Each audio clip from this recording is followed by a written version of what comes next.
Who's there? Whose name is that? That's Dan Farrell. How's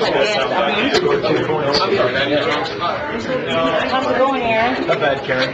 How's it going with you? Oh, it's going. I'm induction hearings at work. Already? Not here, but at work. So I have my presentation tomorrow. Once I get through that, I've done all my evaluations. So I can Actually looked at it. I met You set the bar. Thelma Williams. Sorry, you're master. She knows me? Yeah, she said she knows you. She must be 60 years old. Okay, well, that's because I know so many people, but well, Charles Black or Actually, no, this was through, the name song. totally blank here. Fremont. No, okay. Yeah, she mentioned your name. So. You know, I know a lot of people, but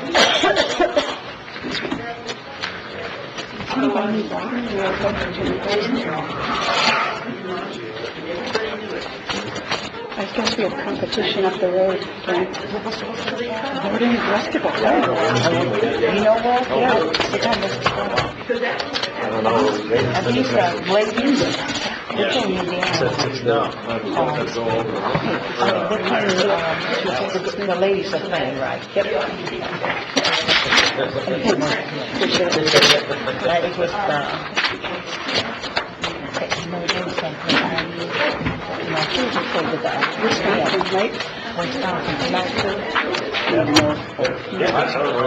Are you telling Well, I know where my grandson's at. That's what I thought. Okay, ready to start? Okay. I would like to call the advisory Elbel Committee to order. Again, we thank everyone for being present. This is our third meeting. We've had wonderful discussions, and we're moving what I believe is in a positive direction. Copies of the agenda are available if you would wish to have copies, and also copies of our two previous meetings. And we encourage you to get those copies as well. We're going to start out with a recap of our previous meeting, the March 7th meeting, and Councilmember John Vorty is going to give us a recap. Councilmember Randy Kelly was unable. I think Dan's going to handle the lifting on that. Okay.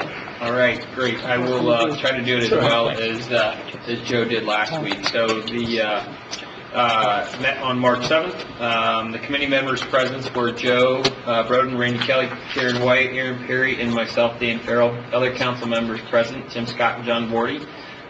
We had some other folks present as well on the committee at the table. Joseph Molnar, TJ Manin, Ron O'Connor, Paul Tips, John Finneran, Aaron Perry, Cecil Eastman, John Murphy, and Sally Daringoski. Councilmember Joe Broden called the meeting to order and did introductions, as well as gave a great overview of the previous meeting. Councilmember Karen White briefly explained the agenda and asked for John Murphy to give a financial presentation, which he did. Went over the financials for the Elbel Golf Course. From there, the group discussed revenues and expenses based on the data available. Discussion focused on greens fees as it related to current expenses and relative to the competition, as well as use of the non-reverting fund. Mr. Perry then presented to the group and focused his remarks on what it would cost to operate the course in 2016. He shared his reassessed profit and loss statement based on current conditions and timing. The group had a number of questions on pricing and discussed some alternative ideas. TJ Mann presented the numbers regarding the rounds played at the city's 3 owned golf courses over the past 10 years. It was a great job by TJ pulling all that information together in such short order. The committee discussed staffing requirements of the golf courses and how the 3 city golf courses are currently organized. There were comments on efficiencies around the staff and how that could be accomplished in the future. The public had a number of great comments, and the committee took in that input. From there, Councilmember Randy Kelly made a motion to formally recommend by the committee that the city opens and operates the Elbel Golf Course in 2016, and that motion was carried by a voice vote of 5 yeas. Councilmember Randy Kelly also made a motion that the committee recommend that the Parks Board and Parks Department look at golf rates across the board with hopes of getting season pass rates back to where they were last year. The motion, which was carried by a voice vote of 5-8. Thank you. Yes. Thank you for that wonderful recap. Committee members, do you have any questions regarding the minutes from our February 29th meeting as well as our March 7th meeting? If not, I would like to entertain a motion to accept these 2 minutes so that they could be part of our formal record. So moved. It's been moved and seconded. All those in favor of the motion, I hear you vote. Aye. Those opposed, the motion carries. Again, we'd like to thank the city clerk's office for a fine job, comprehensive minutes, and I think it's so important that we do have comprehensive minutes and that they are available on the website as well. At this time, we're going to go directly to our agenda. We are going to have an update from TJ in regards to the Elbel Golf Course operations from our last meeting. And when I was waiting for the meeting to get started, I mentioned to TJ, I said there's a lot of job postings, and so that tells me that we're moving very quickly, and I appreciate all your efforts as well. Thank you. Right now, there are, we currently hired, Can the public hear? TJ, if you want to just grab that and swing it over, please, that I think would, there you go. All right. Thanks. Can everybody hear me now? All right. Yeah, we've posted a lot of openings for cashiers, concessions, maintenance at all 3 golf courses. We've already started filling quite a few of those positions currently. I know just Elbel itself, I think there's 5 or 6 new positions that we've already filled. Condition of the course, we opened all 2 of the golf courses on March 8th, I believe it was. It was that Wednesday. We had quite a few people in terms of coming out and supporting. A lot of discussion was made of kind of what was going forward with the season passes, possible rates going up. But the overall feeling was positive. I think everybody was just very happy that the golf courses were going to be open, operated by the Parks Department, and so, like I said, everything's been going in the right direction. Adam Moltman with maintenance on the golf courses so far, and Aaron Bauer out at Elbel. The winter damage has not done very much, so I mean, obviously with a very mild winter, has really helped out. Erskine's in really good shape. A lot of people have said in the first couple rounds that they played out there that they were amazed at how well the greens were, and we even mowed them, I believe, on March 9th. So we did get the golf course going, getting it prepared, getting it prepped. Same thing out at Elbel. We went out there and discussed plans, projects, for number 15 green especially. All the other greens, we actually inspected them, and I believe right now, in the conditions that they're in, they're very close to being, back, if you want to say, to normal. I think the schedule right now for aerification, we plan on doing it a little earlier this year so we can get a head start on some of the maintenance of the greens. So I think just after that, we talked about the green should come back pretty quickly there. Now, number 15 green in question at Elbel, we are keeping that closed at the moment, only because it is in a condition right now that we don't want to do any more further damage to it. There's a temporary green that's just right in front of it. But our plan is right now is to get a granule fertilization on that green right now, and then do a slit seeding and overseeding process with that in the following weeks, leading up to the aerification the first week of April. And once we do the deep tine aerification and top dressing, that the green will actually be very close to being open. Can't give a definite date of when that might be, but I believe it's going to be ahead of the schedule here, and hopefully the weather holds out and helps us out. So overall, like I said, the golfers have been positive. They're excited about it. They have come out and played. I think at the park board meeting I mentioned we're around $100,000 right now in season pass sales. We've had quite a few rounds. A lot of it has kind of been cold weather. It's been in the 30s, 40s, but people have gotten out and played, and I think a lot of it's due to the hard work and the publicity right now. So That's great. Okay. Committee members, you have any questions?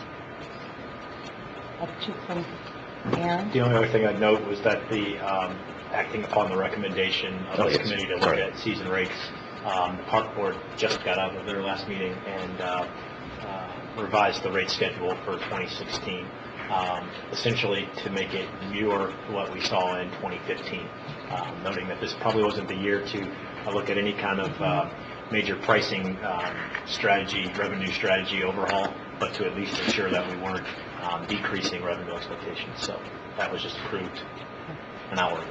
Okay, thank you for the update. Committee members, do you have any other questions? I think a suggestion was made last time about an open house, or maybe just benchmark the $100,000 in season passes. What's your feel on that? High, low, where? I think I wouldn't say it's high right now, but I think it's, like I said, a lot of people have taken advantage of it right now, and knowing that we're going to be operating, I foresee a lot more people coming in and buying the passes and opting into participate in all 3 golf courses the way it used to be.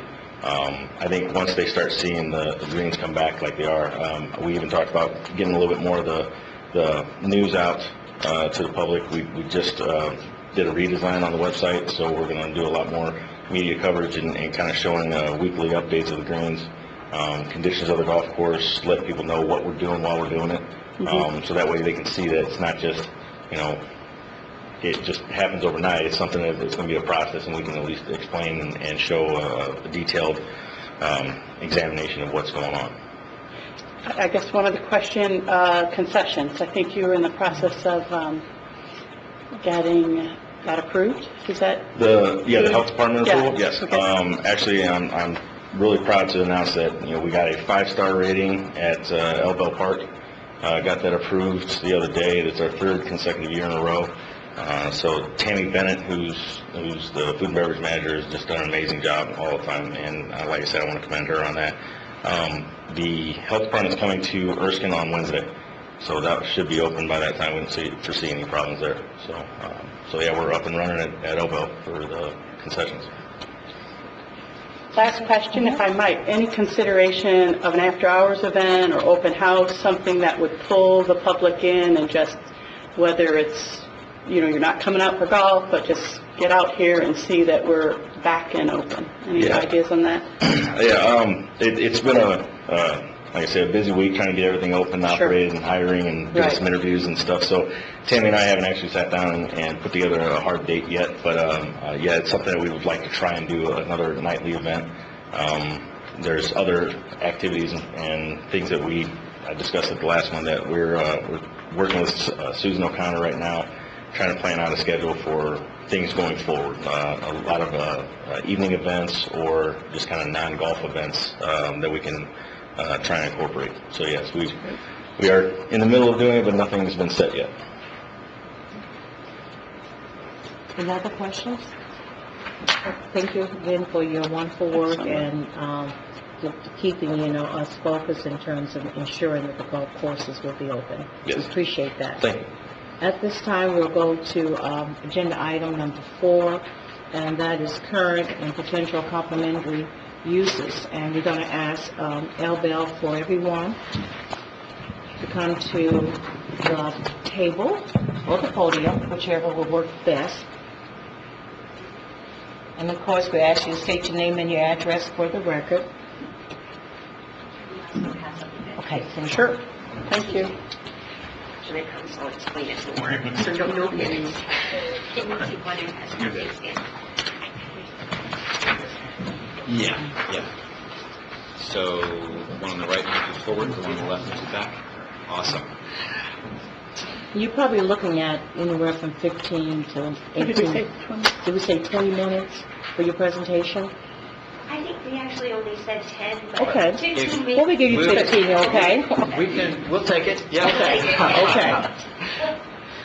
Okay. So my name is Chris Cobb, 215 East Pokagon Street in South Bend, and I wanted to thank you for giving us the opportunity to make this presentation, to talk about all the many things that are and could be happening at Elbel, and to show some beautiful scenes from Elbel as well in our slideshow.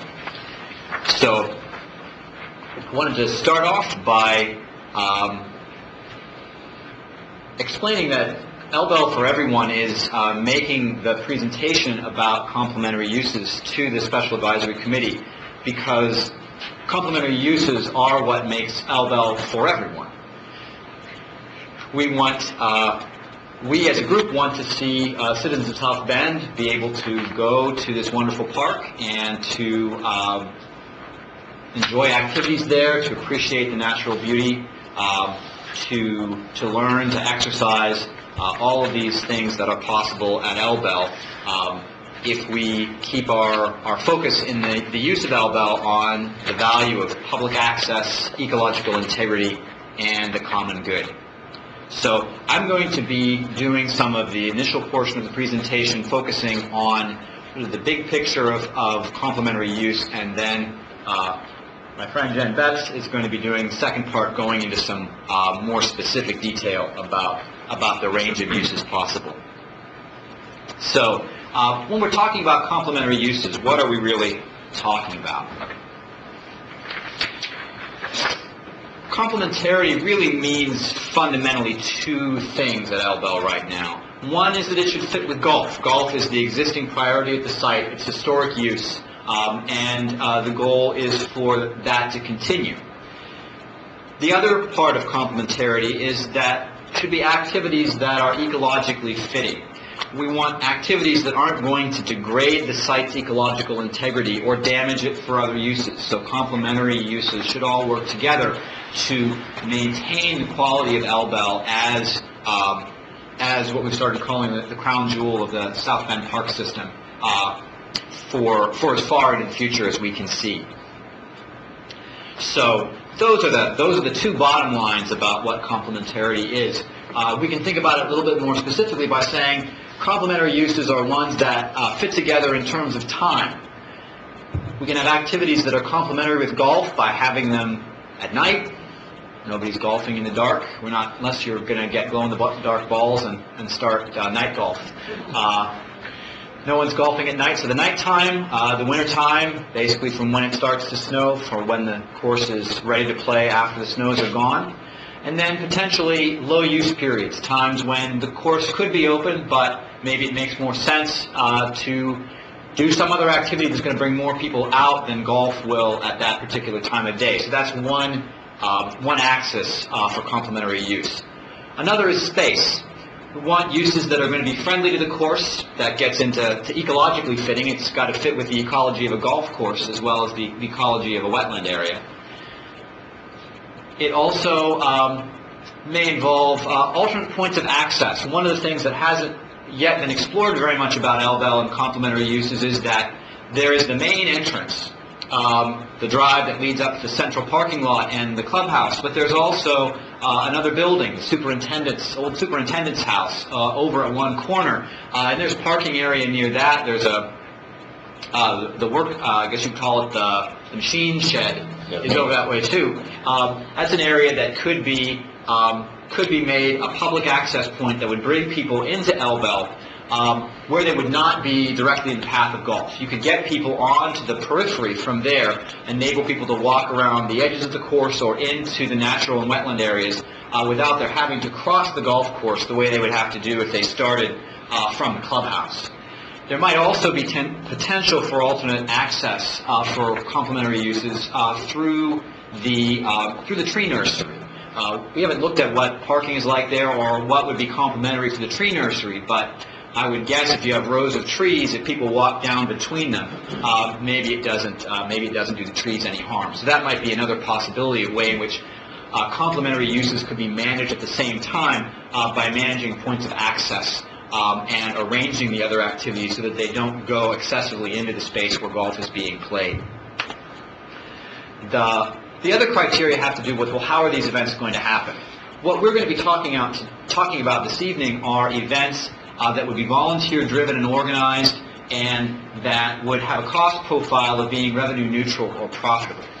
Now, those two criteria don't exhaust the full scope of what complementary uses are possible at Elbel, but what we're specifically looking at this evening is what what we could start doing right now, this season, this year, without a lot of advanced planning, without pursuing grants for infrastructure development, without thinking about ways in which additional revenues could be brought to Elbel to support complementary activities that would require serious development of infrastructure or increase in the personnel at Elbel. We believe that those kinds of complementary uses should in the long term be pursued, and that there are many great potentials there, especially with respect to education for the city. But those are left for another time. We're going to be looking at what can be done now at no cost.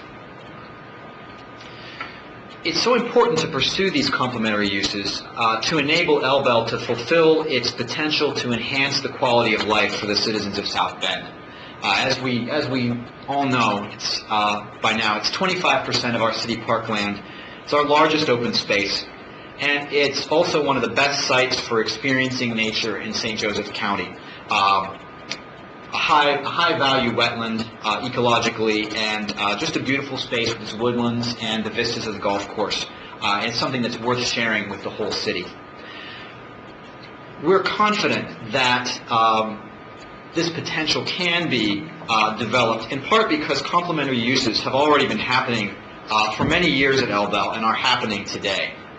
And so if we're looking at what's going on right now that falls into the category of complementary use, there's been weekly birding outings going on at Elbel since at least January. 57 species of birds have been documented in those bird counts.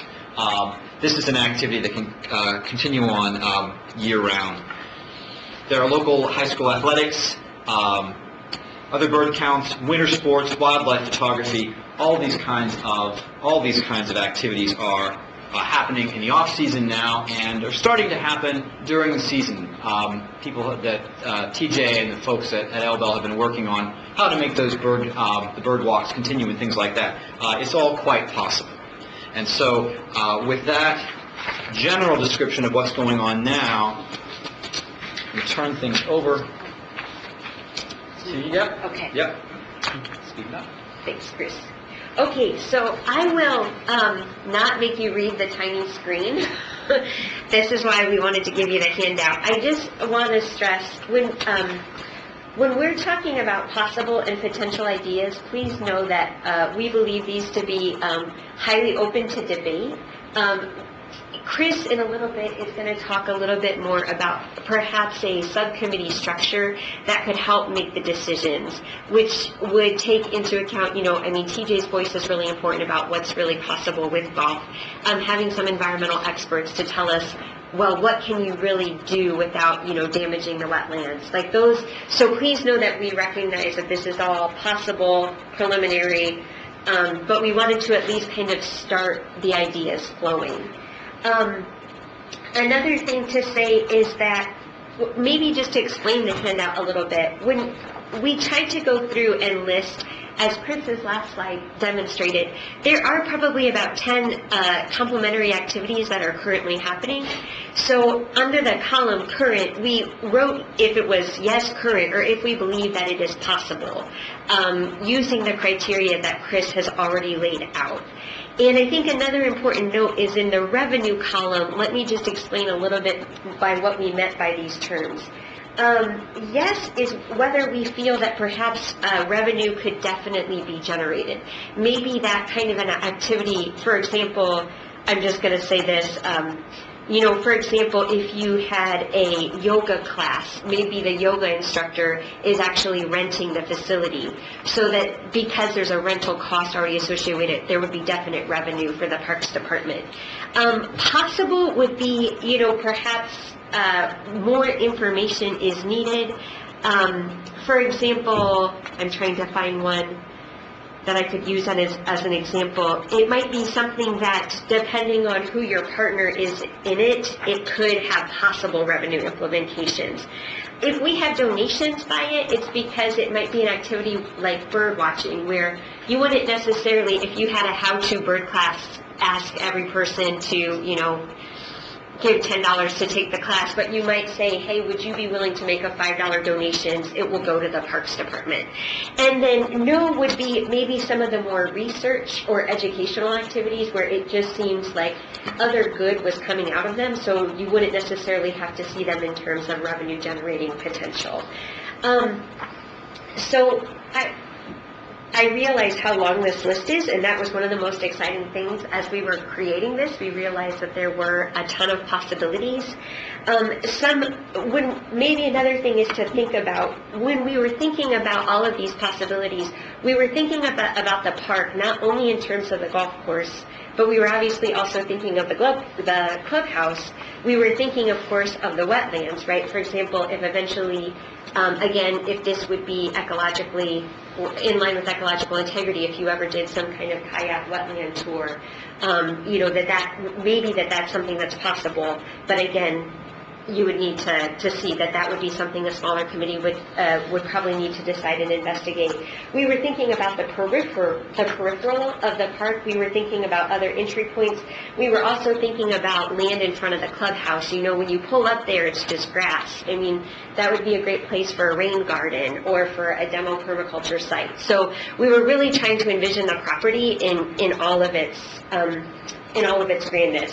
And we weren't, as Chris mentioned, thinking about things that would be, in the medium and the long term. For example, if the residence was actually restored and used as some kind of educational center, that's obviously going to require revenue.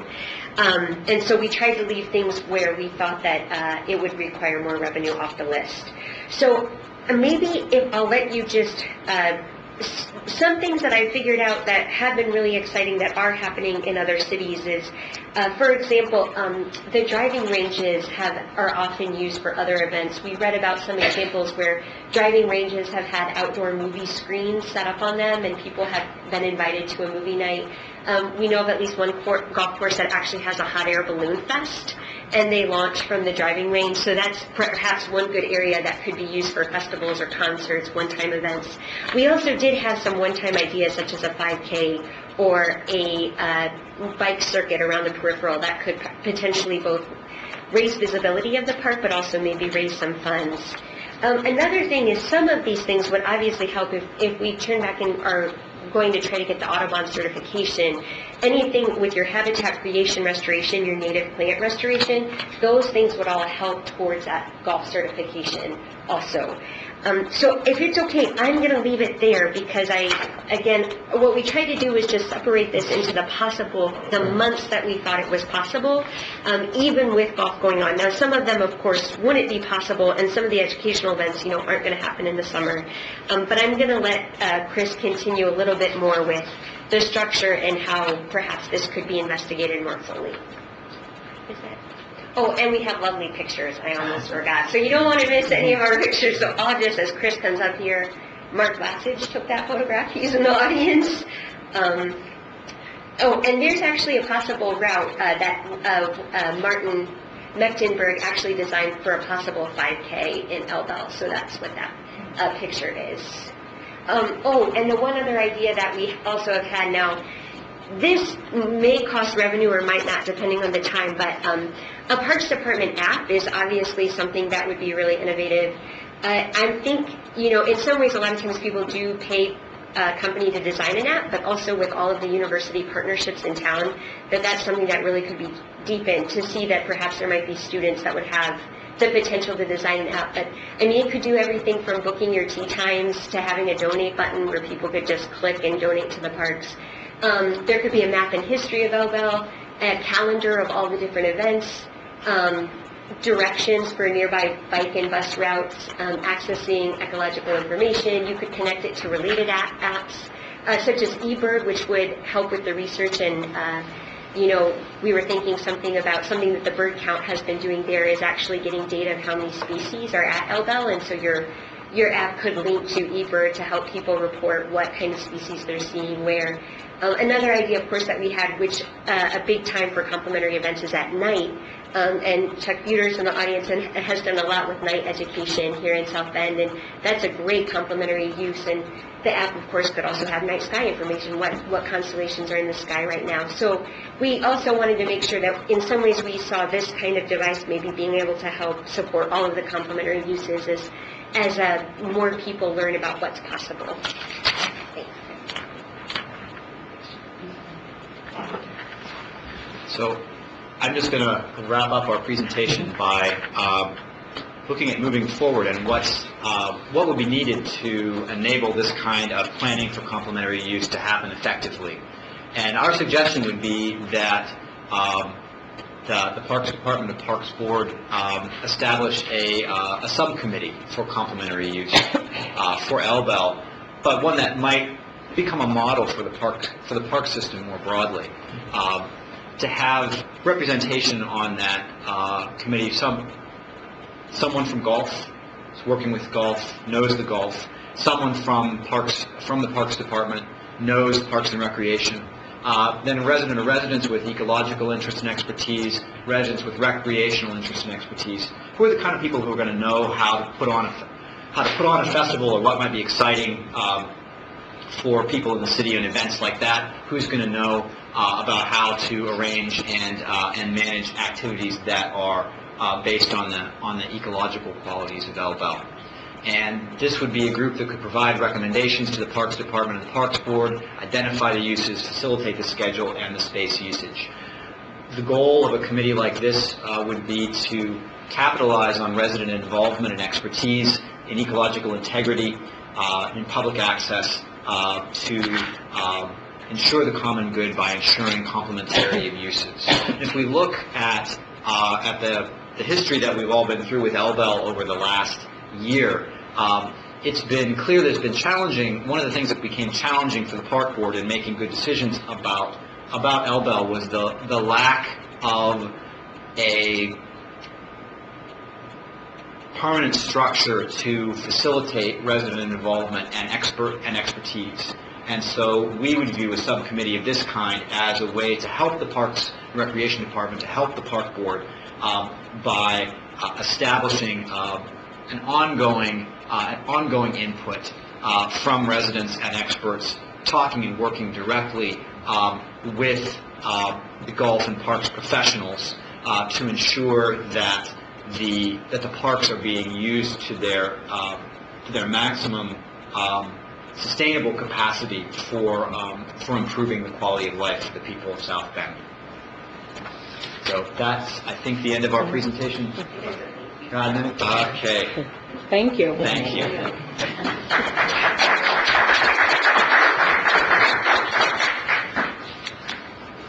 The next agenda item that we have, Aaron Perry is going to share with us a follow-up presentation on some initial draft recommendations. I think that these were shared at our last meeting, and then we will have opportunity, you, the public, will have opportunity along with the committee to come and just to give your input on the draft recommendations. The committee will have some discussion, and then we will have also public comment as well. Thanks, Karen. So last time, at the very end of the last meeting, we talked about a few things I'd like to explore and appreciate the opportunity to put these and flush these out a little more permanently. One, that we would operate in-house the golf course in 2016. Of course, we made that recommendation and are acting on that. And I'll explain what each of these mean here in more detail. Engage a golf management consulting firm, empower and complete ecological study of Elbel Park, and then create a natural resource management plan for Elbel and other major parks as well. I know Elbel's the topic here, but so what did I mean by some of these, and give you some updates as to where we're at on some of these things. We are, of course, operating golf at Elbel in-house. We've increased the rates back to the 2015 levels, as everyone's aware. We've increased capital spending. The council had made that appropriation available to us, and so we're pouring money back into the property We're expanding marketing opportunities and looking at other avenues for that. Matter of fact, website just went live, TJ, new website recently. Yes. Brand new website for Elbel and golf in general. It'd be great to be able to work in some of these ideas into the website. That's some of the ones we just heard. Third-party assistance with greens management. We had a firm in town last week that's providing a little extra assistance to ensure that the greens are up to a level of play. And you heard TJ report on that they're not looking too bad, but we've got some money to spend there, and we really are excited to see what's going to come of the course. We do know that there's going to be some patience required from the golfers in particular while we do upgrade some of the greens and tee boxes and things of that nature. We want to continue to support non-golf park usage, and I know it's a little bit different this year than in years past, but the clubhouse is now getting calls and questions about how do we do this? How do we bird when golfers are out there? And how do we, so again, asking for patience when we're trying to figure out how we can best manage the other uses that maybe have been going on without even asking in the past. So let's formalize those and figure out how we truly make that the best possible experience for everyone out there. The other thing I would note on this alternative use or non-golf park usage is that we actually are doing a movie series throughout the park system this year. So went and I was able to obtain some private funding to do a movie series, and one of them is going to be at Elbel. I don't know if we have the date, DJ? No, Susan O'Connor and I were just... sometime this summer. So we're doing, I think, 6 of them throughout the different parks, and Elbel's going to have one. Maybe we'll make it golf-themed or something. But so that's happening, those types of things. You'll start to see us get excited about this. If somebody, we have a suggestion, you let me know afterwards. See that. So that was the first one, again, that we operated in-house for this year. The second one being that we engage a golf course management consulting firm. I know to some folks consulting is a 4-letter word perhaps, but I think we're at a point where we can really look at a new level of sophistication for the way that all 3 of our courses are run. Look at how they are run in the marketplace, how they differ, what are the core competencies of each, and really pull that out and look at greens, some examples here of what we would put together in kind of a scope of work that we'd request from a consulting firm across the board. Greens and turf management, what type of capital improvement plan should we be looking at? Rates, what's our position within the marketplace? Best management, financial practices, a marketing strategy, complementary use plans and feasibilities. I mean, we've got a good one right in front of us, actually, so we can maybe even move that off the scope of work that we would need. Interviewing of users, I think, will be a very important thing that's included in the scope of work.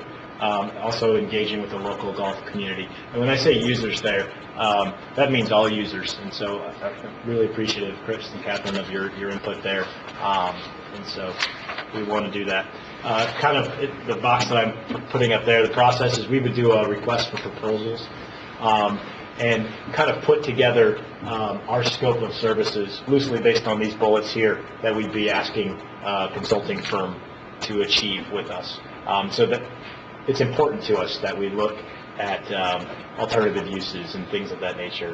So it might be a 4 to 6 month process that we would make some money available from the Parks Department budget, and then we would, of course, report back to the public, probably through the Park Board and the Park Subcommittee of the Council. I would probably say that's the appropriate vehicle that's already been set up for that.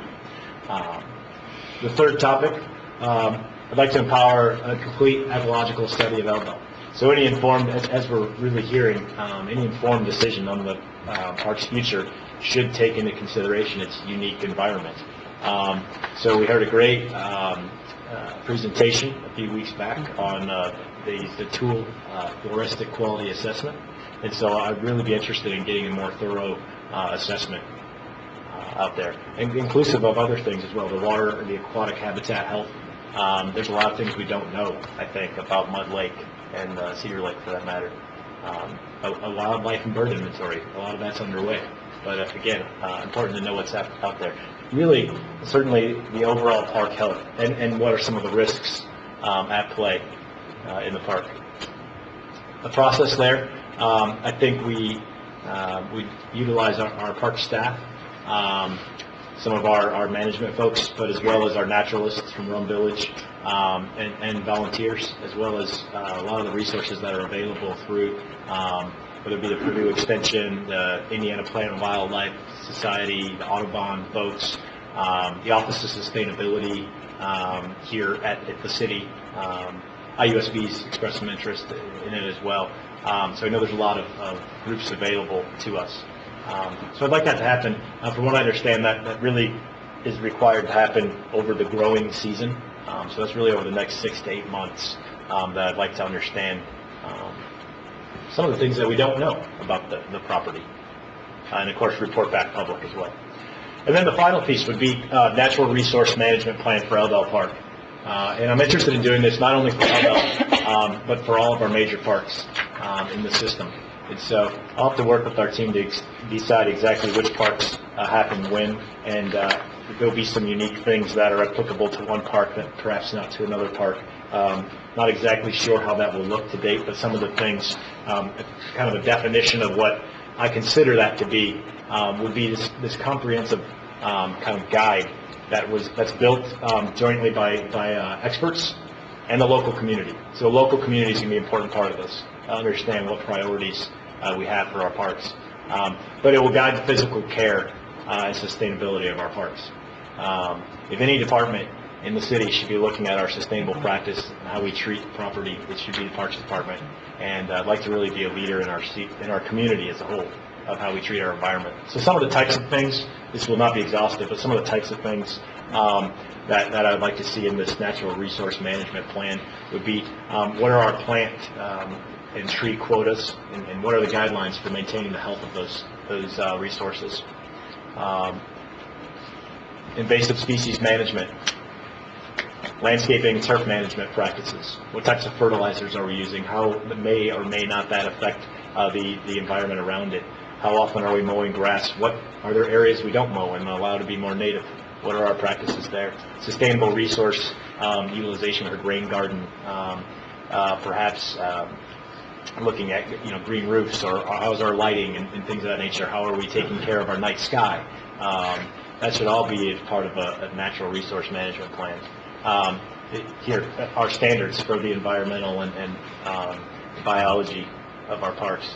And then the monitoring, the ongoing, so part of a resource management plan is the ongoing evaluating the use and how it's impacting our parks. And then, of course, I only had enough room to put in ETC there.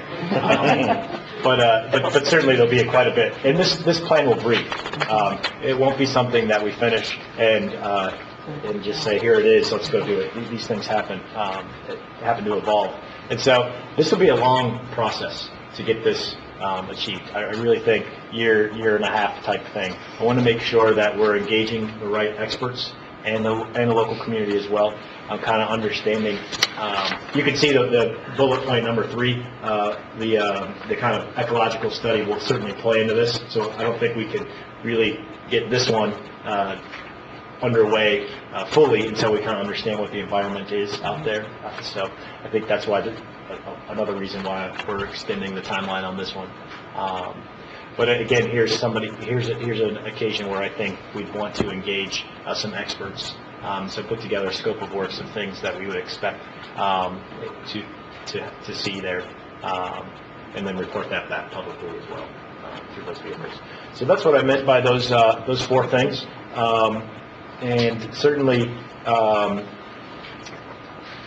don't know if there's a 5th one now that I've heard. I just want to make sure that it's understood that I've just heard the idea that there's really a craving for some kind of vehicle for the public permanent vehicle for the public to engage in our parks program. And I think I'd realized outside of the 4 people on the Parks Board and the 12 people on the Parks Foundation that there's not really an engagement process. And so I appreciate that point and look forward to figuring out how that works as well. So I'm not sure if that belongs in Elbel particularly, but I do think that is an important point. So. Well, thank you, Aaron, for going over the draft recommendations from your perspective and for really acknowledging the importance of public input and making sure that we have a vehicle or a structure by which the public can stay, engaged, and also empower the public, because there are a lot of excellent ideas. And again, as you have indicated, this is not a short term. It's long term in the sense of looking at from 6 to 12 months out. But I think that we have to do the work, and we have to do it the right way. So I really appreciate that. At this time, we're going to go to the public. We're going to ask, based on the recommendations that Aaron just shared with you, we would like to get your input as well on the recommendations. And we'll go back to the first one, and we'll keep rolling them. Hopefully, if you have one recommendation that you would like to speak to, or any or all of the recommendations, but this is the time for the public to come and just to share your feedback on these recommendations. And we do ask that you state your name and address. Yes.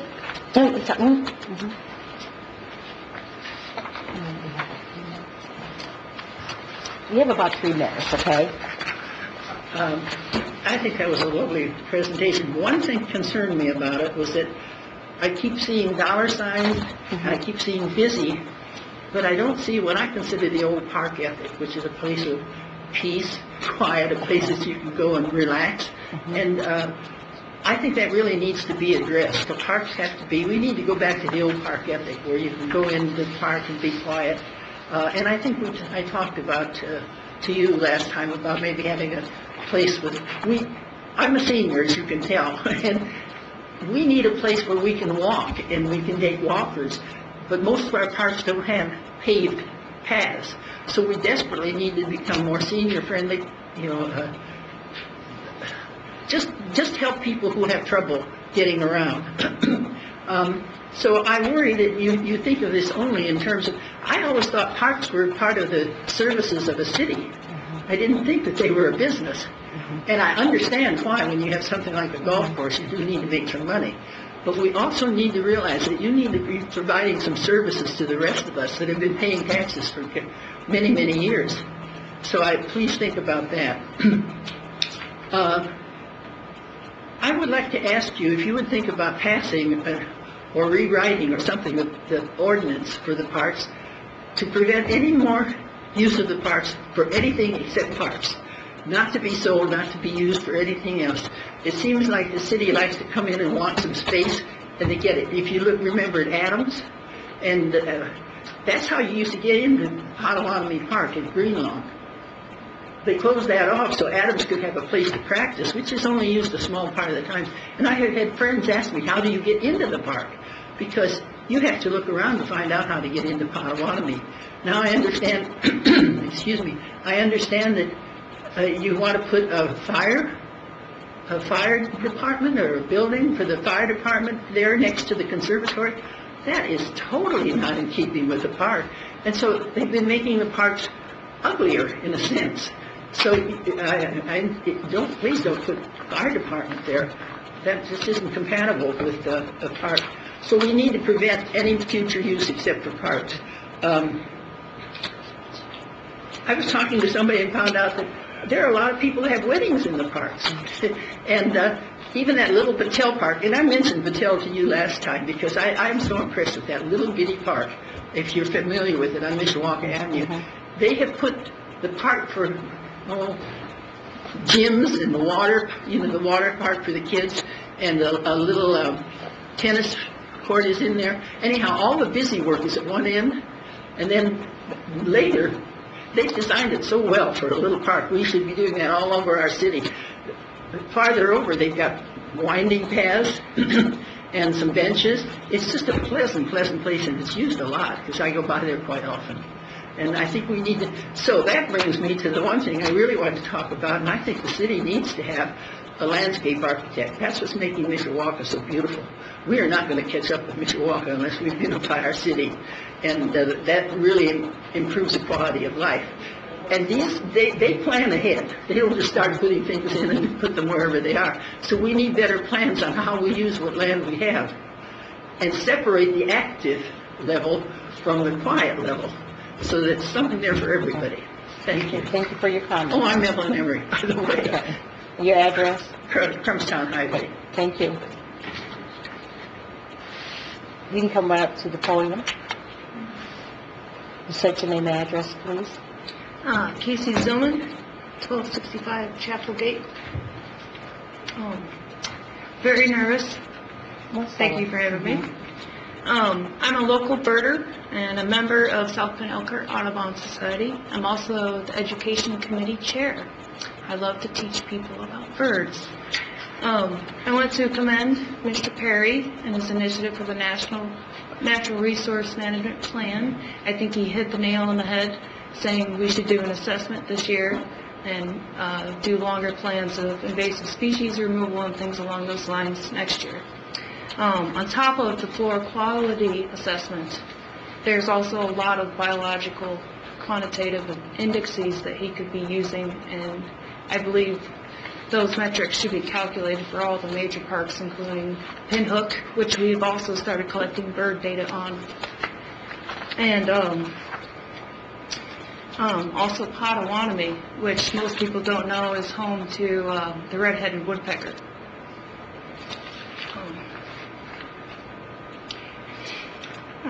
That's it. I don't want to add anything else. Appreciate your comments. Thank you, Mr. Perry.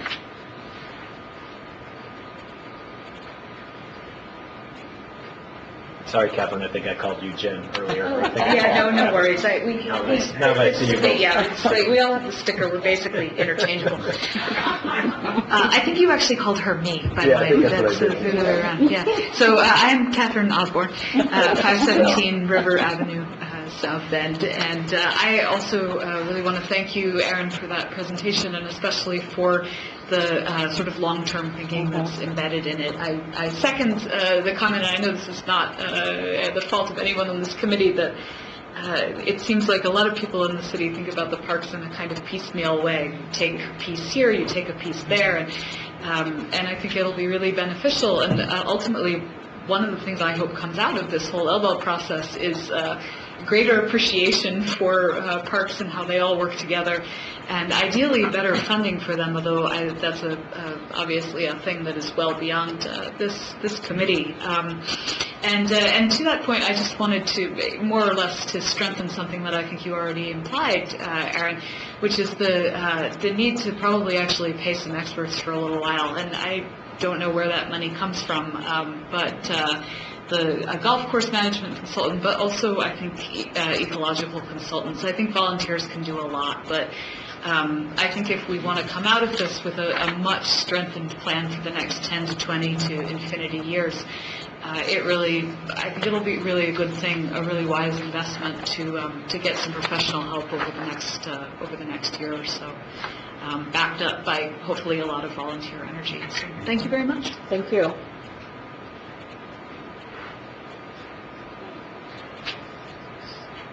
Hi, I'm Jen Betts, 511 South St. Joseph Street, South Bend, Indiana, 46601. Greetings.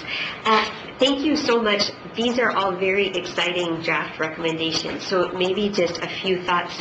Aaron, I really appreciated also the fifth one, the idea about how can we have more public and expert interaction permanently with the park board. And the Parks Department in general, and so I do hope that that becomes a regular recommendation. I also want to applaud the focus on sustainability and the environment. It's really exciting and will greatly contribute, I think, to the common good and quality of life of our city. I know it's been said before, but maybe just to throw it out there again, this committee has been doing good work, and I'm also always taken aback by the amount of work before you, and I think even with these recommendations it might raise the question again of extending the committee's work possibly, and what that would look like through 2016 at least, because I recognize some of these recommendations are going into even 2017, so just maybe that's a question to be raised. Another question which may have been raised already, but just to reiterate, I understand that money is tight, but I also just want to say that I think money spent on ecological assessments is money well spent, because having that data will enable the city to get grants. And oftentimes if that data is collected by volunteers, it's unfortunately not seen in the same light as expert gathered data, and I just maybe want to caution that I think it would be really great to have a conversation, maybe it could be on the agenda for next meeting with Scott Namistek, maybe Steve Sass, Andrew Tucker, but to really maybe get down to what ecological assessments need to be prioritized and how much money would they cost, because again, I feel like for the long term, grants I think could be a really viable source of revenue, especially in terms of the ecological integrity, so that will be very important. And I also just want to thank the woman who spoke about the parks being a place of peace and quiet and dark, and a place just to actually recuperate from our busyness in our cities. I think that was something that maybe we didn't demonstrate during our presentation, but I do think it is important to have places where we can just unplug and be with nature again. So, thank you. Thank you.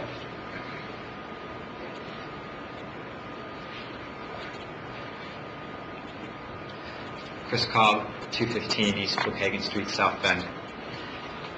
I'm going to start by echoing the thanks others have given. I think these are really thorough, well-developed ideas. Aaron, you've been listening really carefully, and you've pulled together so many of the things that have been under discussion these past weeks. That was really good to hear, so thank you very much for that. The one thing that two things I'd like to bring forward quickly as possible supplements or elaborations on parts of the path forward. One is I would want to return to the issue that the legal ownership of Mud Lake. Maybe that is outside of what a parks plan would include, but I still think that's a pretty gray area and will have impacts on how that landscape can be managed. So I want to make sure that doesn't get forgotten. The second thing, I would want to go back to the matter of the subcommittee or some structure for ongoing public engagement. My understanding, and I've just begun to learn about these things, is that the way in which our park board is structured is to a considerable extent determined by Indiana law. And so there are limits to what can and can't be done in terms of the official structures. But I did want to mention that I have done a fair amount of research on the way these structures are set up in cities across the country, and it's very often the case that the structures in parks and recreation are designed to enable a closer connection between the park board and the residents of the city through a larger park board, and one in which the park board representatives are linked to the wards of the city, so that you have somebody who is there for each neighborhood to be on top of what's going on in the parks in that neighborhood and what the needs are, and that also there are ways in which tie-ins are created to other stakeholders in the parks. Oftentimes there'll be a representative from the schools who will be on the Parks Board, or there'll be someone who is involved. And I know South Bend has accomplished some of this by the fused position that's been created for you, Aaron, but to create synergy between park space and other sorts of public infrastructure that the city is using. So there may be... Chris, yes. 30 seconds. Please. Thank you. There may be ways, even if we can't, even if we have a fixed structure at the top, there may be ways to take ideas from those other ways of organizing things that could help us to have a more dynamic and connected park board structure. Thanks. Thank you.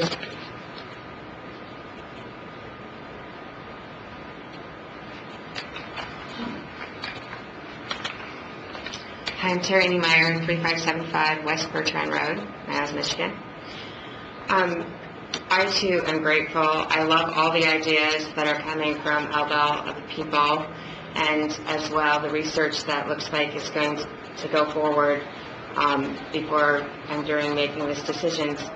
And I too have some project ideas, or some that are the same and some that are different. And mine's a little more long-term in what it represents. But I think I'll just kind of read through this so that I can do it as quickly as possible and stay within those 3 minutes. Again, I'm a Michiana resident just over the Michigan state line, about 2 miles from Elbel Golf Course. I'm representing our board of directors for Bertrand Farm, which I'm a director of. And we believe Elbel Park is a treasure and lends itself naturally to what could be one of South Bend's greatest assets and a center for community activity.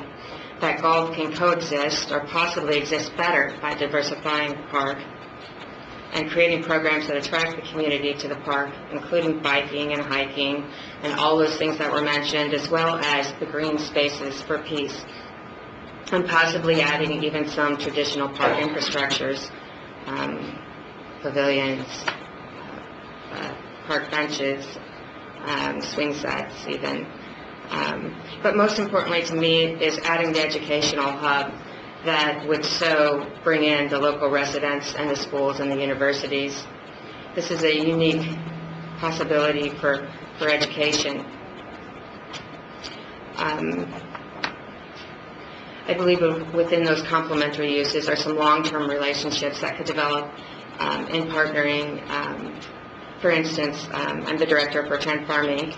We do exist as a nonprofit organization, currently a working educational farm with more than 20 years experience of providing educational programming on food production and land stewardship to the Michiana residents.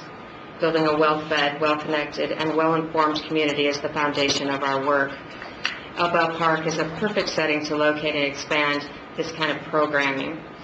I propose that an organization like Bertrand Farm could purchase, lease, or partner in using maybe as much as 20 acres of the land within the park to create an educational center and integrate a working small farm into the park layout. Bertrand Farm would bring the knowledge and infrastructure necessary to farm, raising produce and possibly even meat. 30 seconds, please. Wow, okay. Our work and expertise in environmental stewardship through landscape practices would be offered to the park department to aid in environmental restoration of the park. We would welcome a park representative, city representative for our board of directors. Some of the things I think we could add, or something like this could add, is sustainable local food production, establishing educational programming such as youth farm camps, community-sponsored agriculture programs, interns through local colleges, job training for beginner farmers, permaculture design and training, field trip opportunities for area schools, higher education opportunities for research, an annual festival, and possibly even a farmer's market. The establishment of a working educational farm that is integrated into a community space such as Elbel would aid in building the Michiana area as a regional sustainable food hub. We can easily see the economic, social, and environmental benefits in many areas of the U.S. when investments are made to create a vibrant food culture, to connect people to the land on which they live, and to train and retain the next generation of local talent. Thank you. I think I'll stop there. Thank you. Okay, share. Excuse me, would you like to share your comments? Would you want to leave your comments with, for the record, and we'll make sure that they'll be placed? Okay, great. I'm expensive. It's very good for measures and it's all costs.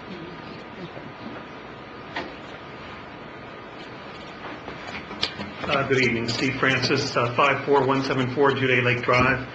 I'm on the state executive board for the Sierra Club, nation's largest environmental grassroots organization, and also on the local steering committee. Coincidentally, I'm also on the Green Ribbon Commission and a member of the Green Space and Natural Habitats work group of that commission, which I'm not speaking for, but I would weave into my comments as well.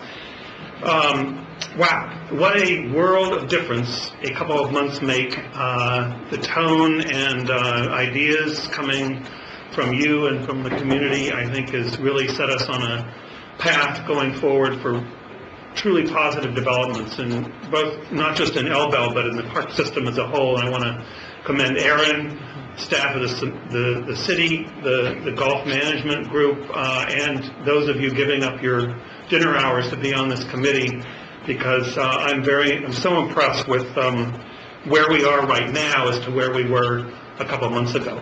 I particularly like the way in which this is expanding from Elbel, which is an important and treasured resource of the city ecologically, and could be and is a great golf course, to looking at the entire park system for the city, because I think that's a much-needed review, and I'd like to be a part of that. I'd like, on behalf of our 1,000 members in the Michiana area, to try to help in terms of providing positive public input to that as well. Particularly in regards to Elbel, I think when you get a consultant, you mentioned some trepidation there, Aaron, and I think it's well advised. I mean, I think you'll drive it very well, steer that consultant to make sure that we have charrettes, some kind of local input to that process. I don't have any doubt that you'll do that. So that would be a concern of mine, though, in terms of hiring professional consultants to do this. As a member of the Green Ribbon Commission and the Green Space and Natural Habitats Group, we were already planning to meet with you to talk about developing a process for a comprehensive parks plan. So we're behind the curve on that. I guess we should just try to meet with you and pick your brain on what you're going to do, rather than view our role as trying to push things along. Yeah, we'll get together. So that's all I wanted to say. I have more specific comments. One thing I would say is maybe there could be a provision by this group for a way for us to contribute ideas using online resources in some way, where you get a lot of specifics at these meetings, but then you think of things in between. You don't get a chance to, I don't want to get up and speak every time. I mean, you can look and see maybe that can be done in some way, constructive way, as well as we move forward. So thank you. Thank you. I'm Matthew Inslee, Fabula in South St. Joseph, South Bend. Again, thank you so much for your work. It's a really heartening thing to see us asking questions and taking this to the next level of depth and understanding.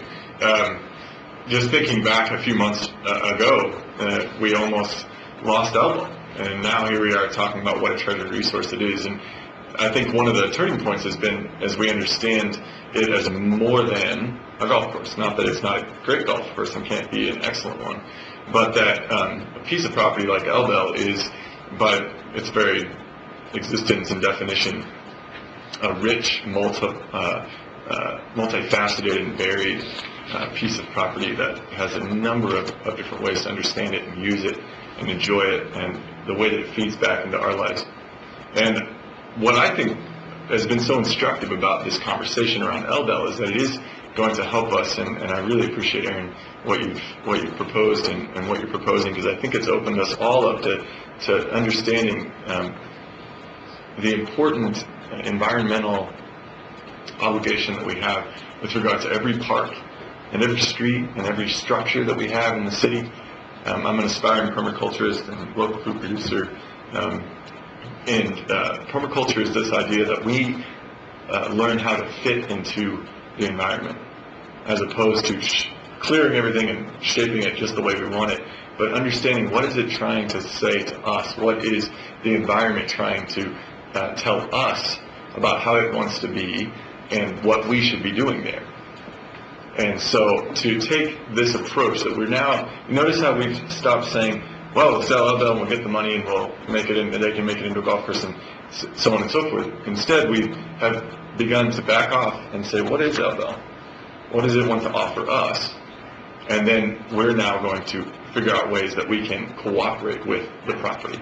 And I think that's precisely the role that hopefully the Parks Department can continue to play, even in the larger administration, to say, should we be pursuing that, or could it have multiple environmental benefits and so forth? So thank you again for your work, and just want to commend you for broadening the scope of the investigation.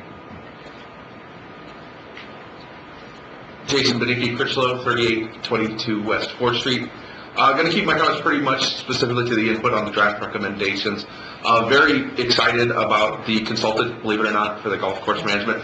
I'm in sales management where I work, getting ready to move to my third different department and my second different store in under 12 months. So I'm kind of becoming an internal consultant for turning around department sales myself. So I understand the value and kind of bringing in that fresh outside set of eyes to say, what are our core competencies? What are opportunities for improvement? Where can we increase revenue? Where can we decrease some expenses? Where can we improve user experience? So I'm really excited about that. I was a little disappointed to hear about the reverting back to last year's rates. I understand with kind of the importance of the season, the importance in keeping the overall expenses as close to possible to what they, to last year, so we can kind of get an apples to apples comparison. But, as what I would consider myself a recreational golfer who golfs a couple times a month, what I would consider comparable courses when I'm looking at Elbel or Erskine or Triway or that nature, we're a little on the higher side at Elbel and Erskine than comparable courses in the immediate area. So I was kind of happy to see the rates come down, because I'm sure, as TJ can attest to, is golf by and large is kind of a fixed operating expense business. You open up for the day, whether you play 100 rounds or 150 rounds, the expenses for the course can be fairly similar throughout the day.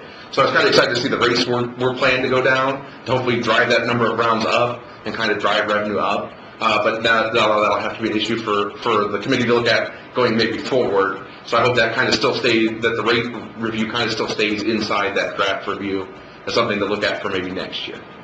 Thank you. Jeff Bowditch, Granger, Indiana. Aaron, I'd like to thank you for all the work you've done, the committee, TJ. I think what we need to understand here is that I think we can all use the park at the same time. The bird people can watch, the golfers can watch. We just have to educate ourselves on what the rules are for each one.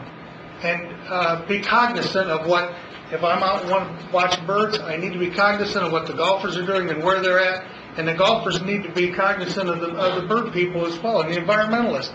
It can all happen. I believe what Jen and Chris were talking about, establishing an area down by the old superintendent's house, is a fabulous idea. I think that'll open up, I don't know what space they need as far as birding in that, but I believe you could also do something down along one. If down along the edge of the pond, it's out of the way. Golfers aren't supposed to be there. If you're there, you're in the wrong place. So I really think it can be used at the same time by different folks with different interests. Up front in the grassy areas, I think there could be where you got the area where guys can bring their own balls and hit balls.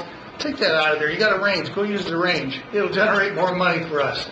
So for the course, and make that a park environment, a setting where you can have picnic tables. You can put up a little building down there where people could come and have a picnic if they wanted to, and maybe set up some swings or slides and things for kids. Because it's out of the way. It's on the golf course property, but it's not within the golf course. So I think there's a lot of potential there that we just have to educate ourselves on what we need to do when other folks are there and how we need to handle ourselves. I think it's a tremendous opportunity for everyone. Thank you.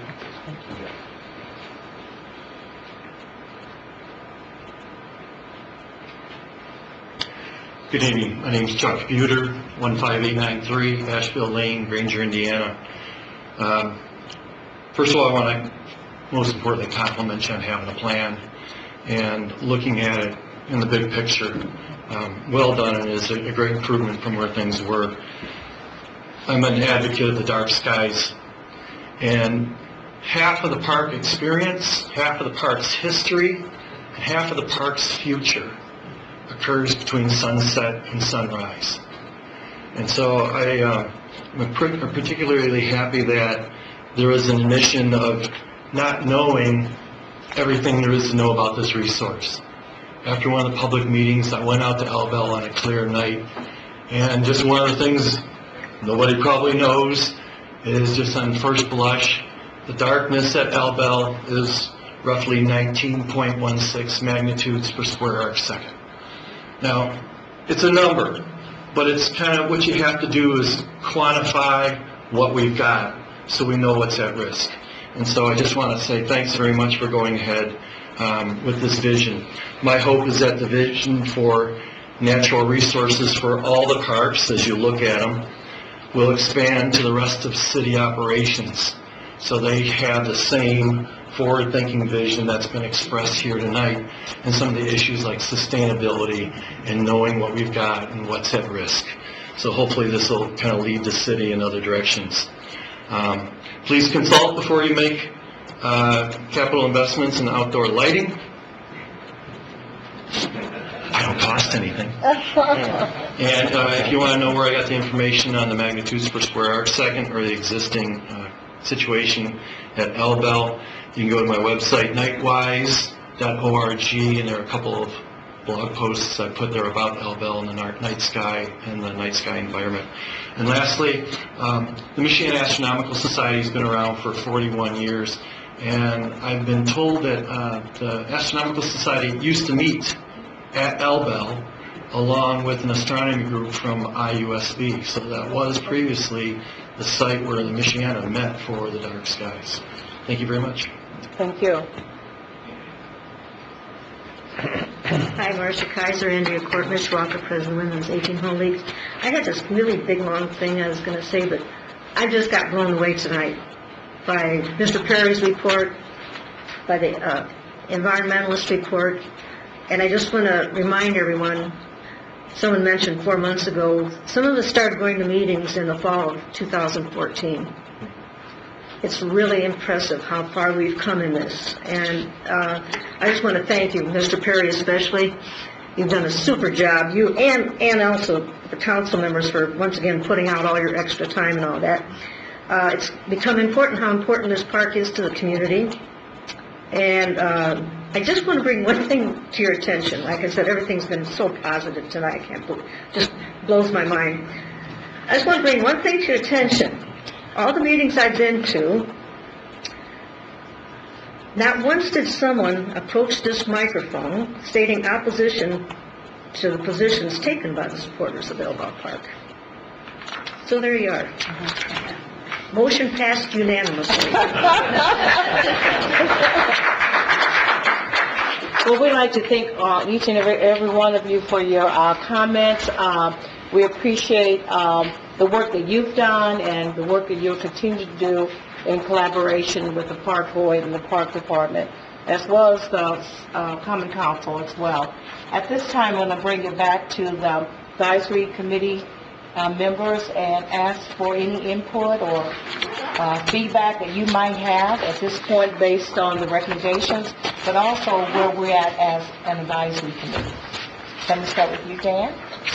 Yeah, I think the only question I had for Aaron is on the timing. Is there a way to speed the consulting timing up, or do we know yet on kind of how fast it is? Are we just in the process of doing kind of exploratory bids for different types of consultants? Yeah, I think I put 4 to 6 months on that one. Just other processes that I've been involved with, the parking study, the two-way street study, the housing study, you name it. It just seems like by the time you get your scope of services, get it out to request proposals, get them back.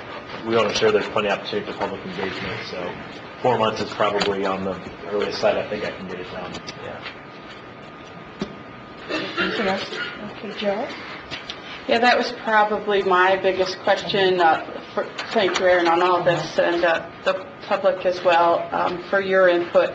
But just the timing of everything, knowing that, we have a 2017 budget year that we're going to embark on very soon in terms of, conversations, what's in, what's out, what's the dollar amounts behind things. So I think having that in the background as a concern, I would probably tend to go and lean toward an RFP process, if you would, on the ecological study, and some of the members of the public had suggested that too, again, just to amplify that, and whether that could be, rolled into the larger, and that's upfront, because you have an RFP for your fourth consideration or fourth recommendation, but maybe some way to kind of put that upfront fast fast-track that if you would, because I think the information that would be gained from there, certainly when you're looking at grants or other possibilities, my background is you do need that, and you do need the expertise. And throughout all of this, I think the volunteers have a tremendous role, and I would love to continue to see that at the heart of most of this, regardless of its, for the golf course management, finance, operations, whatever. But I think we have here to date had so much input from experts. So whether or not it's for that or for the ecological, I think grounding all of our studies going forward in our expertise that we have already heard from, and I think there's at least, I feel as if there's a lot of energy that if we can formalize a structure to plug people into, and forgive me if it's my background in not-for-profits where we've never had much money, but we always had a lot of heart and a lot of hands. But you can get so much done pulling individuals in, and you can invite individuals, but if we fail to have a structure, I know your background and your experience, I know, other members of the park board, great to trust that, but I think we should also just formalize it. So that would be a very strong recommendation on my part, is what can we do, and I like the suggestion at the park board. I think we are tied into some structures by way of the ordinance that we operate, the state statute that we have adopted, but I think underneath that, at a subcommittee level, there certainly should be some room to continue this public engagement, very specifically, very intentionally through 2016, and though, I would surmise too into 2017, because there's some, pretty large decisions. So those are just some thoughts on my part. Well, Councilmember John Bordy, he's not a member of the committee, but he's been with us for all of our meetings. I'm going to ask John if he would like to chime in based on, where we're at as an advisory committee, but also in regards to the recommendations. Maybe just a few words.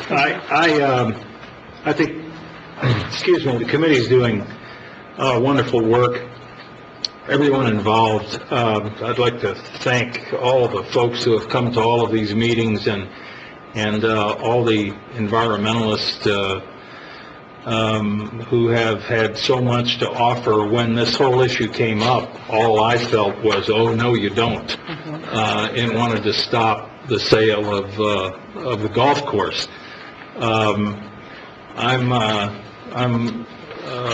maybe a little more than a twice-a-month recreational golfer, but I would hate to see that particular property go. I've always appreciated the surroundings without maybe having a full appreciation of everything that was actually there. So I'm glad to see that Aaron and the city administration is so willing to accept the responsibility that we have as stewards of the park system to make them all they can be for everyone. Not to complicate the issue, but I always thought it would be neat to have an opportunity again for night golf. I miss Playland Park.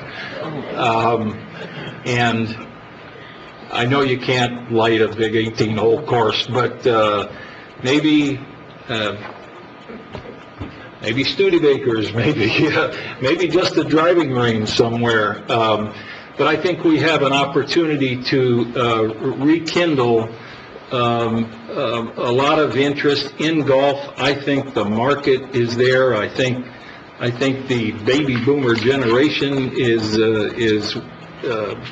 there to expand the use of and to enhance, the use of golf. It's one of the few sports that old-timers like myself can still do. I can't, I can't play basketball anymore, not that I ever could. But it is just the idea.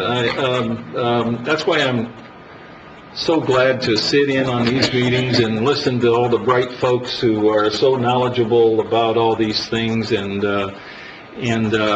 my thanks to colleagues Karen and Joe for kind of making sure that all of this continues to happen, and not operating in a vacuum, with Aaron now on board and willing to take all of this stuff seriously. I just think it's so important, and I'm just thankful to be a part of it, I guess. That's it. So we're going to need your vote. I would like to say again, I've learned more. I'm not a golfer. My brother is, and I shared with him, every time the weather breaks a little bit, he's getting his golf card and other items to go off golfing. I've learned more about golfing, to the point I think I'm going to try it, okay? I don't know if I can stay focused that long, but I'm going to do my best. I got to get used to, the smart ball, and, but I'm going to try it. I will. I promise that. But I would like to thank the committee, Dan, Aaron, and Randy, and Joe, for really coming together to really address a broader issue, and that issue being, our parks, the quality of life. And I really appreciate the recommendations that Aaron has brought forth, because we're not looking at it from a piecemeal perspective. We're looking at all of our parks and strategically looking at the steps that we must adhere to as we move forward, and not really responding in terms of from a perspective of not having all the information. We've got to do the work. I think that what Aaron has outlined is feasible, is needed, but also if we could look at having a timeline for our next meetings to just get a sense of what we're looking at and what that timeline would entail for looking at all of the recommendations that you have brought forth, but also encouraging the advisory committee members to email any additional recommendations that you might have too. I think it's important that we would need to have a structure or a mechanism in place as far as the recommendations are concerned, so that we can have that public input and what that input would look like at what point. Clearly, we're looking beyond, just based on the recommendations beyond 2016, because we're currently facing the month of April, and the budget process is going to start very, very soon. So we have to be very realistic as we plan for 2016, but also we're looking for 2017, what that would look like from a financial perspective, and how do we ensure, as we start the budget process, that the needs of the parks, are addressed, but also looking at the park bond and what. So I think we need to have information on that, so that when we begin to prepare for the budget process, we'll have that information as well. So again, appreciate... Did you just say we can get a new park bond? Is that what... No, I said the current one that we have. But again, so that as we are sharing with the public, then they, have a clear understanding when we talk about the parks in terms of the park bond and what that is going to do, and then also where the gaps are at. Because again, we have major gaps trying to ensure that we're addressing all of our parks as well. Okay, so our next agenda item, we had for public input, but I think we've had it. Unless there's someone else that would like to comment on what we've said, or if not, again, we've got... The legal ownership of Mud Lake, we were going to take that up at next meeting. Yeah, so that, I know that in terms of agenda items, any other agenda items that we need to make sure? I've got some things. I'll refine these and make sure we get a solid timeline. I'll take a peek at it, seeing if we can expedite specifically the golf one in particular, just because I think it does need to play in the budget cycle. And formalize these so we can have them in front of us for next meeting. I don't know if there's any other outstanding agenda items we need to add on there.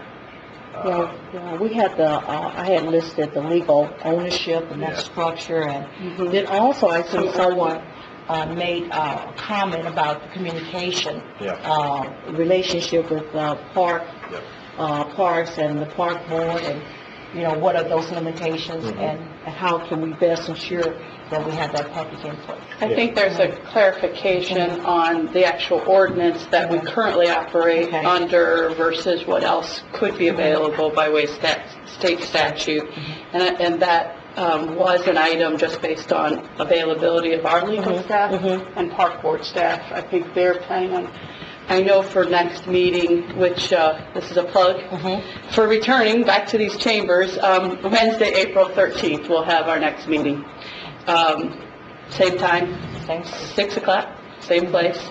But those specifically, legal, wetland, water, sort of the land use questions.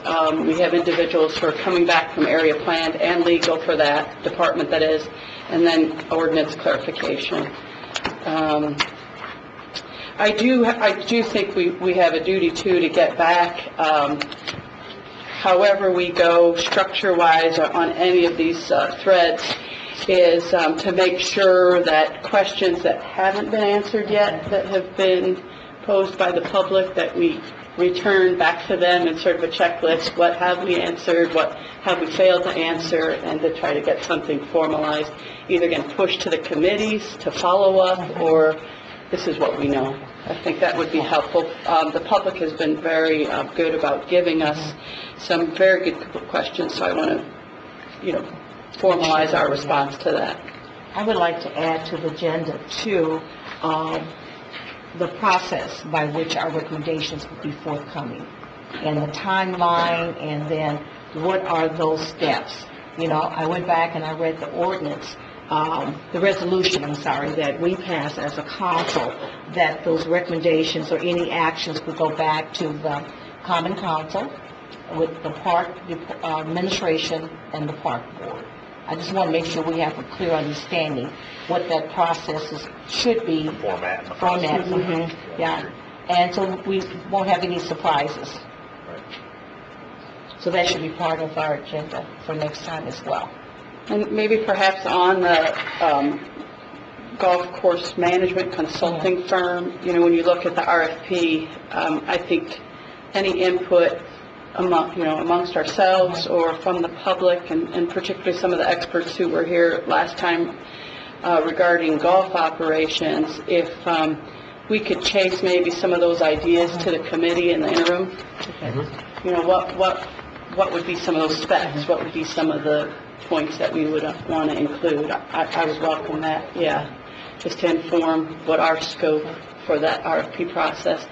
And I'd be inclined to bump that up just as soon as we can to get that recommendation up and out. And I guess also just get some input from park board members, as well as Aaron, you, on possible, committee structure or subcommittee to drive these things forward over the course of the next year.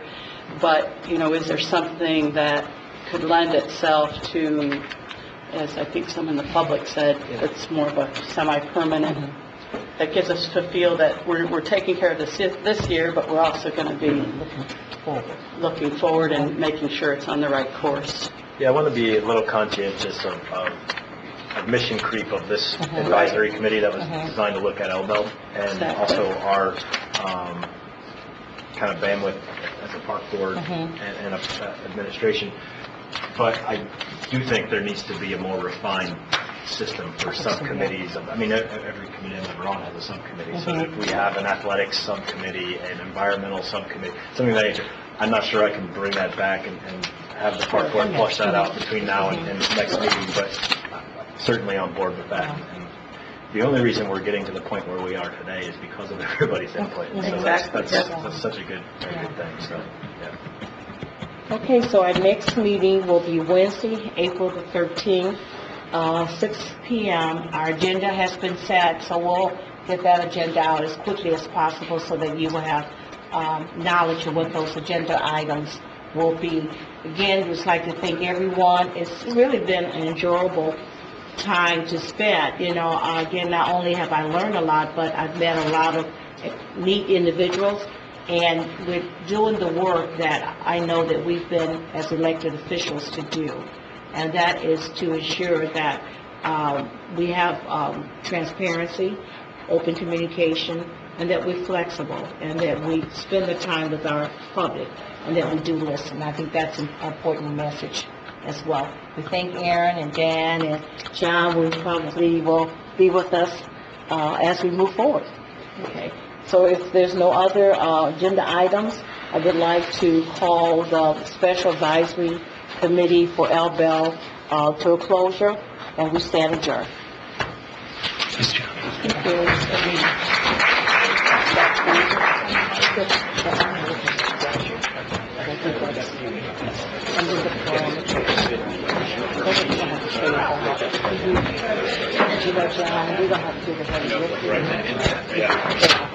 To testify. Yes. I'll let her work through the first. Okay. Anything companies like that. Because I know when you go to the district, the original property tax review. Great summary.